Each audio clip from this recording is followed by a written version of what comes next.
In 1925, a 12-year-old Iowa farm girl could butcher a hog, render the lard, and have sausage hanging in the smokehouse by sundown. Today, most adults couldn't tell you which end of the pig the bacon comes from. But here's the twist. Number 14 on this list was so dangerous that modern OSHA would shut down any operation doing it. Yet, it saved thousands of families from starvation during the Great Depression. And number 3, agricultural scientists just confirmed it produces a result no modern machine can duplicate.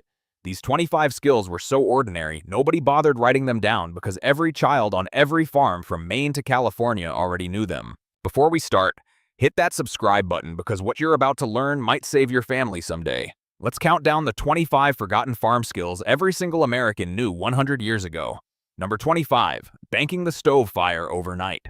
Before thermostats and before pilot lights, every farm wife knew the exact art of keeping a fire alive from sundown to sunup without burning the house down. She would rake the red coals into a tight pile at the back of the firebox, cover them with a thick layer of ash, and close the dampers down to a whisper. By 4:30 in the morning, those coals were still glowing underneath, ready to catch fresh kindling in seconds. A box of matches cost about a nickel in 1925. But striking matches every morning in a cold kitchen wasted time a farm family did not have. Get it wrong and the fire died, meaning no coffee, no breakfast, no hot water for washing before the men headed to the barn. Get it right and the kitchen was already warm when your feet hit the cold pine floor. Number 24, candling eggs.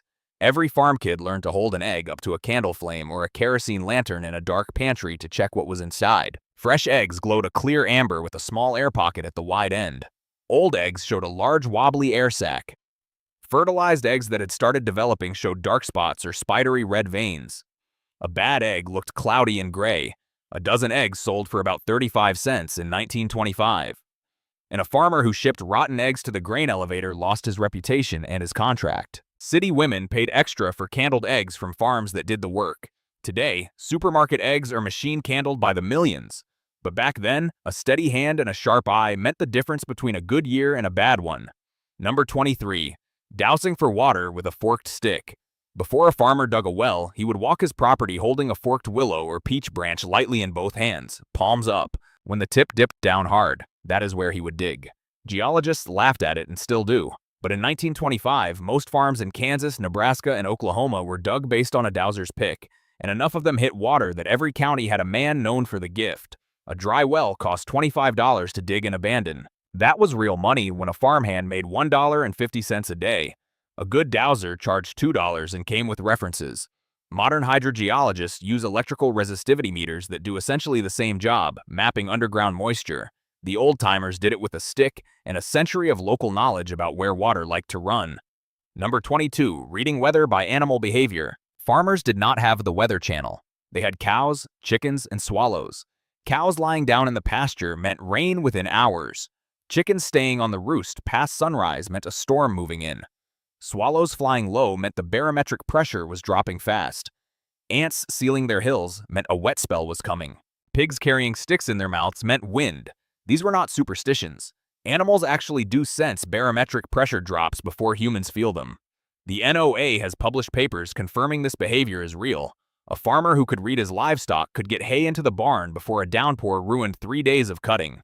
In 1925, losing a wagon of wet hay meant losing $60 worth of winter feed. The man who trusted his cows over the sky ate beef in February. Number 21, darning socks with a wooden darning egg. Nobody threw away a sock with a hole in it. The farm wife kept a smooth wooden egg, usually maple, in her mending basket. She would slip it inside the sock to stretch the hole tight, then weave thread across the opening in a perfect basket pattern, warp and weft until the hole disappeared. A good darn lasted another full year. A pair of wool socks cost 25 cents in 1925, and with 6 kids on a farm, that added up fast. Every Sunday evening after church and supper, mothers and grandmothers sat by the kerosene lamp with a mending basket, working through the week's damage. Girls learned the stitch by age 7. Modern socks are thrown out at the first hole. Your great-grandmother would have called that a sin. Number 20, sharpening a scythe with a whetstone. Every hayfield in America was cut by hand until the 1930s. A dull scythe turned an 8-hour job into a 16-hour one. A farmer carried a soft sandstone whetstone and a leather scabbard on his hip, wet with spit or creek water, and stopped every 5 minutes to draw it across the blade in long strokes. Inside edge, then outside. The blade had to be thin enough to shave the hair off your arm. A properly sharpened scythe cut 5 acres of hay in a day. A dull one wore a man out before noon. The sound of wet stones ringing across a valley at dawn in July was the sound of haying season. When tractors and mechanical mowers took over, the skill died in a single generation. Today, Amish farmers still cut this way and their hay is considered the finest in the country. Number 19. Shocking corn and wheat. After the harvest, before combines existed, fields were dotted with shocks. Teepee-shaped bundles of corn stalks or wheat sheave leaned against each other to dry standing up. Building a proper shock was a craft. 12 to 16 bundles were arranged so rain ran off the top and wind could not knock them over. A well-built shock stood through a Midwest winter. A bad one collapsed in the first October rain and ruined the grain inside. Farm kids learned to build shocks by age 10, racing each other down the roads. A quarter section of wheat might take 2 weeks of shocking before the threshing crew arrived. By 1925, John Deere was already selling combines, but most Midwest farms could not afford one until after World War II. The shock was the backbone of American agriculture for 300 years, and now, almost nobody alive remembers how to build one. Number 18. Making apple butter in a copper kettle. Every October when the windfalls came down in the orchard, the whole family gathered around a 15-gallon copper kettle hung over an outdoor fire. You peeled and cred bushels of apples, added cider, and stirred constantly for 10 to 12 hours straight with a long wooden paddle, or the whole batch would scorch on the bottom and turn bitter. Sugar went in late, and cinnamon and cloves at the end. The finished butter was dark mahogany, thick enough to stand a spoon in, and one kettle made 40-quart jars that lasted a family through winter. The copper mattered. Scientists at Penn State confirmed in 2018 that trace copper ions catalyze the Maillard reaction differently than stainless steel, producing deeper flavor compounds. Modern slow cookers cannot replicate it. Amish communities still do kettle days every fall, and a jar sells for $8 at their roadside stands. First pattern break. Here's where it gets dangerous. Number 17 involves boiling fat so hot it can blind you if it splashes in your eye. Number 17. Rendering lard. After hog butchering, the fat had to be turned into cooking grease that would keep for a year at room temperature. The farm wife cut the leaf lard and back fat into half-inch cubes, dropped them in a heavy iron kettle with a splash of water to prevent scorching, and cooked it low for 6 hours until the cubes turned into crispy golden cracklings floating in pure white liquid gold. She strained it through, muslin into stoneware crocks. A 100-pound hog yielded about 30 pounds of lard, enough to fry, bake, and season everything a family ate until next November. Modern nutrition science has done a complete 180 on lard. The Harvard School of Public Health confirmed in 2017 that traditional rendered lard is lower in saturated fat than butter and contains monounsaturated oleic acid, the same compound that makes olive oil heart-healthy. We spent 60 years being told lard would kill us. Our great-grandmothers knew better. Number 16. Making lye soap from wood ashes. Every farm had an ash hopper, a wooden V-shaped trough where hardwood ashes from the stove were collected all winter. In spring, the farm wife poured rainwater slowly through the ashes, and what dripped out the bottom was potassium lye strong enough to dissolve a chicken feather in seconds. She tested it by floating a fresh egg. If the egg floated with a quarter-sized circle showing above the water, the lye was right. She mixed it with rendered fat in precise proportions, stirred until it traced like pudding, and poured it into wooden molds lined with muslin. 6 weeks later, she had a year's supply of soap for laundry, bathing, and scrubbing floors. A bar of store-bought ivory cost a nickel in 1925, and the farm family needed 50 bars a year. Making your own. Save $2.50, nearly 3 days' wages. Number 15. Preserving eggs in water glass. Chickens lay heavy in spring and summer and almost nothing in winter. Before refrigeration, a farm wife could keep April eggs fresh until December using sodium silicate known as water glass, a thick syrupy liquid sold at the general store for 30 cents a quart. She would sterilize a 5-gallon crock, mix 1 part water glass with 9 parts boiled water, and submerge clean unwashed fresh eggs pointy end down in the solution. The silicate sealed the porous shells airtight. Pulled out in January, the eggs were indistinguishable from fresh. 1 crock held 15 dozen eggs. During World War II, the USDA officially recommended this method, and it is still legal and safe today. A small revival has started among homesteaders and water glass is sold online, but your average American would stare at you blankly if you mentioned it at the grocery store. Second pattern break. Now we are getting into the skills that separated the farmers from everyone else. This next one required a sharp knife, a strong stomach, and a cold morning. Number 14. Hog butchering. In November, the first hard frost meant butchering day. The whole neighborhood gathered because one family could not do it alone. A 300-pound hog was shot or stunned, then bled out, scalded in a steaming barrel of water, heated to 145 degrees Fahrenheit, scraped clean of bristles, hung from a gamble, and gutted. Within 6 hours, that hog was broken down into hams, bacon sides, sausage meat, lard, and cracklings. Nothing was wasted. Even the bladder became a child's ball. A farm family butchered 2 hogs a year, providing nearly all their meat. The whole operation required 12 people working in perfect coordination. Modern USDA slaughterhouses process 1,300 hogs an hour with no skill required from the farmer. But the meat is not the same. Small batch butchered pork aged in a cold smokehouse has a depth of flavor. Industrial pork cannot touch, and chefs now pay 3 times the price for it at farmers markets. Number 13. Salt curing a ham. The hindquarters from the November hog became Christmas ham 12 months later. The farm wife rubbed each raw ham with a cure of salt, brown sugar, black pepper, and saltpeter, packed it in a wooden box, and turned it every few days for 6 weeks. Salt drew out moisture, sugar fed good bacteria, saltpeter kept it pink and killed botulism. After curing, the ham hung in the smokehouse for 2 more weeks over a smoldering hickory fire. Then it aged in the cool cellar for 9 months to a year, developing a hard rind and a deep red interior. A proper country ham got better every month. Today, a real Virginia country ham sells for $150. In 1925, every Appalachian farm made a dozen of them for free. The technique is nearly extinct outside a few families in Kentucky, Tennessee, and Virginia who still do it the old way.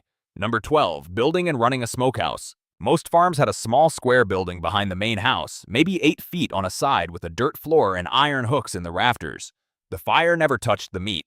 A trench or firebox outside channeled cool smoke around 85 to 100 degrees into the building, so the meat absorbed flavor slowly without cooking. Hickory, apple, and cherry wood were prized. Pine and cedar were banned because rainous wood tainted the meat.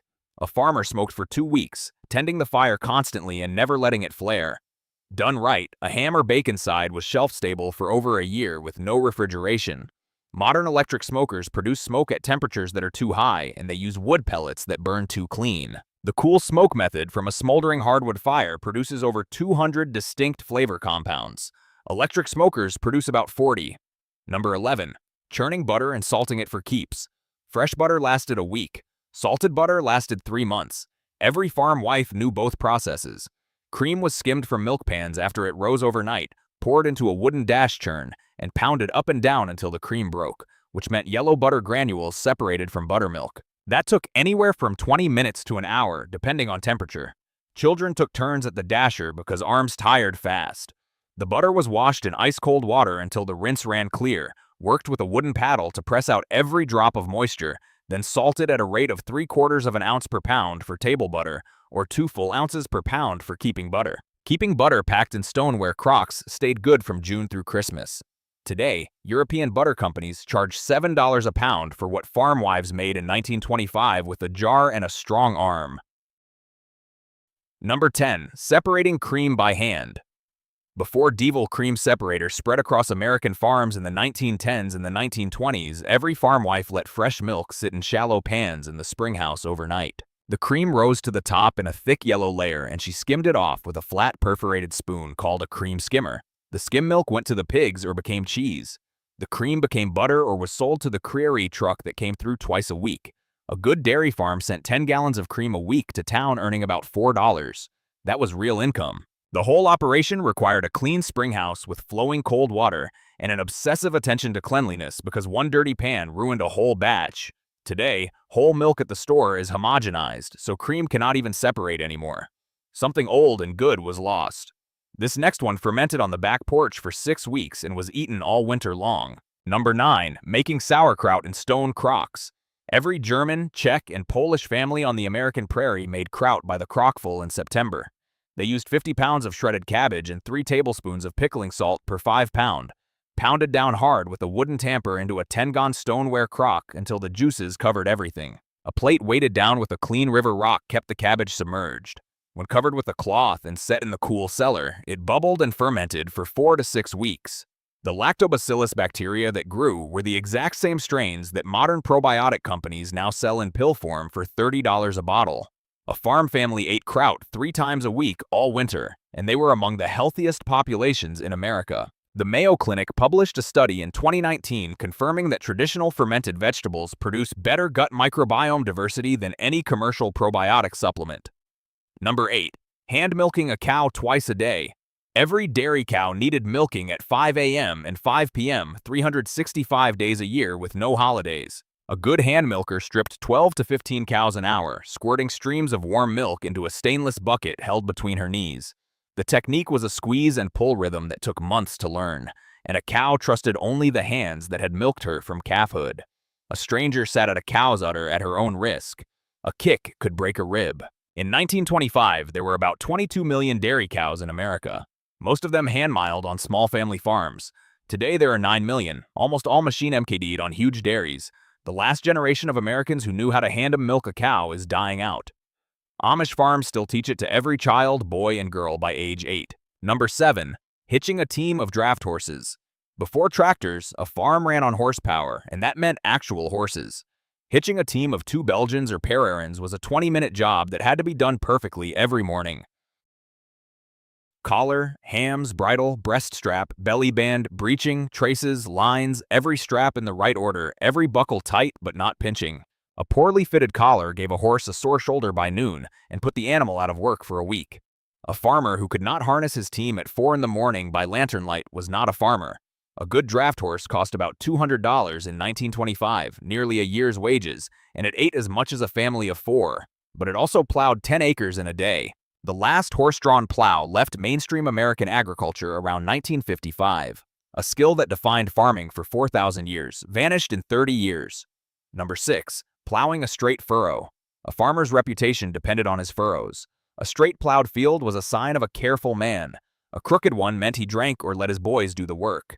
The technique required walking behind a single bottom plow pulled by 2 horses, holding the handle steady, keeping one line in each hand, fixing your eyes on a landmark at the far end of the field, a fence post or a distant oak, and never looking down. The plow cut an 8-inch furrow. The horses walked in the last one. By day end, you had plowed 2 acres if the ground was dry and you knew what you were doing.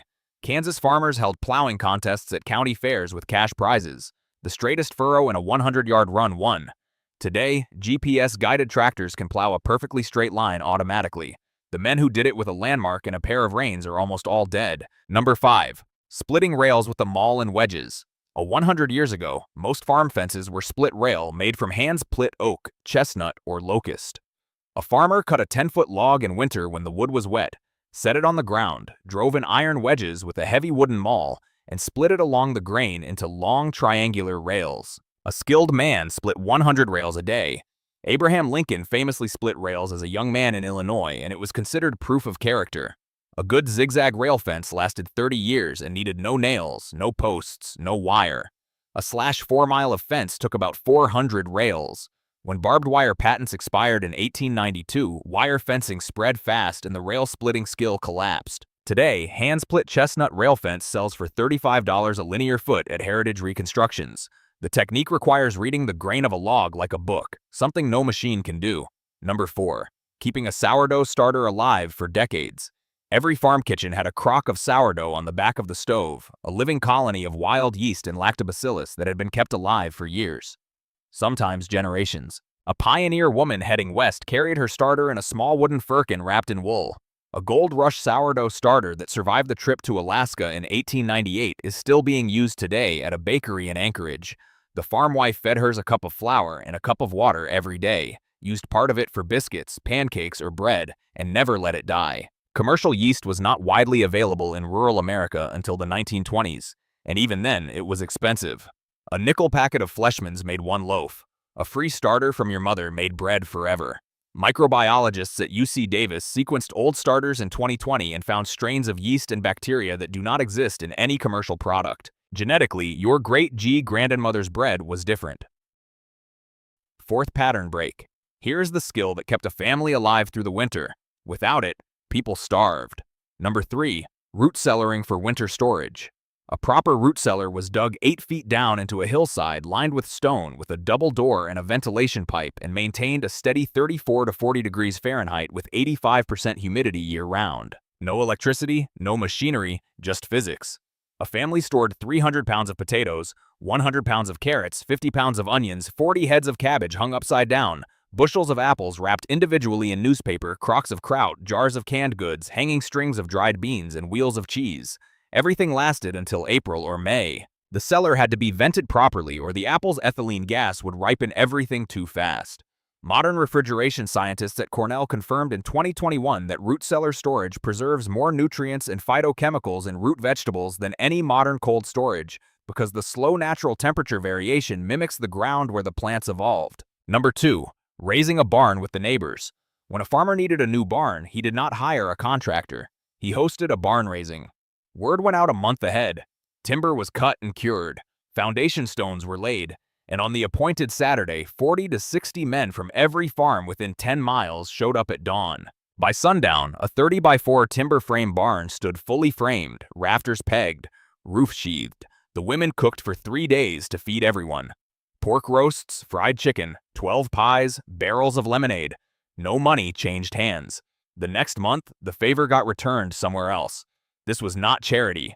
It was the economic foundation of rural America. A Harvard study on social capital found that communities with strong mutual aid traditions had higher long-term economic resilience than those without. The barn raising died when cash replaced community. We are still paying the cost of that trade. Number 1. Putting up a year's worth of food in one summer. This was the master skill, the one that contained all the others. Every farm wife in America in 1925 worked from April through October with a single goal: stocking the cellar with enough food to carry her family through the next 12 months. 400 jars of canned vegetables, 80 quarts of fruit, 50 quarts of pickles, gallons of jam and jelly, 300 pounds of potatoes, 50 pounds of dried beans, smoked hams, salted bacon, a crock of butter, 2 crocks of kraut, strings of dried peppers and herbs hanging from the rafters, cheese wheels aging in cheesecloth, apples, pears, and squash wrapped and stored. Every day in the summer, she canned, dried, smoked, salted, pickled, or fermented something. She planned menus a year in advance. She knew exactly how many jars of green beans her family ate between New Year's and Easter. No grocery store, no supermarket, no trucks, no refrigeration, just a woman, a garden, a cellar, and an iron will. The old USDA reports claimed that a farm family in the 1920s could supply nearly everything on its own table. Today, most families would be helpless after 3 empty grocery trips. That is the real loss. Not the ham, not the butter, not the jars lined up in the cellar.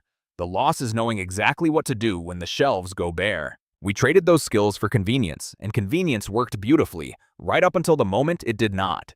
Your great-grandmother did not call herself a prepper. She called it Tuesday.